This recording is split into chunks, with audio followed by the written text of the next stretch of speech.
आइए अब हम इस बारे में बात करते हैं कि आखिर जीवन में शांति की इतनी आवश्यकता क्यों है। जीवन जैसा है वैसा ही हमें स्वीकार क्यों नहीं है। अगर लड़ाई हो रही है तो हमें लड़ाई के साथ संतुष्टि होनी चाहिए। अगर कोई हमें मार रहा है तो हमें पिटने के लिए तैयार होना चाहिए, पर ऐसा तो नहीं है। जीवन फिर इतना शांत क्यों है, हम हर क्षण संघर्ष में क्यों हैं।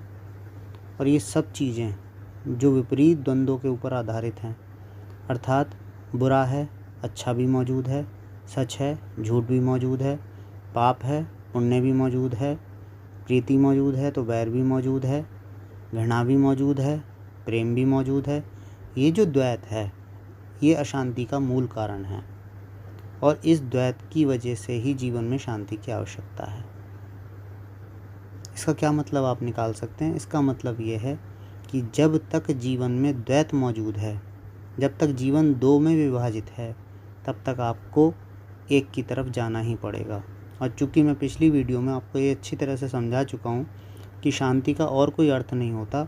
शांति उस पूर्णता का ही एक और नाम है जिसे हम परमात्मा के रूप में जानते हैं। तो जब तक हम परमात्मा की तरफ नहीं चलते हैं, जब तक हम उस परमात्मा को पाने का प्रयास नहीं करते हैं, तब तक जीवन में अशांति बनी रहेगी।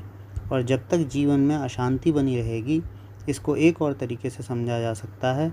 वो हम कह सकते हैं कि मन अशांत बना रहेगा, अर्थात मन के कोलाहल का ही दूसरा नाम अशांति है।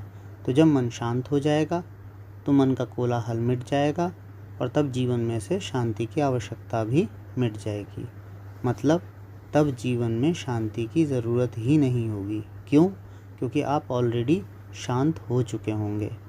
आपको इसकी अलग से कोई आवश्यकता महसूस ही नहीं होगी। तो शांति वस्तुतः क्या है? शांति की आवश्यकता वस्तुतः क्या है?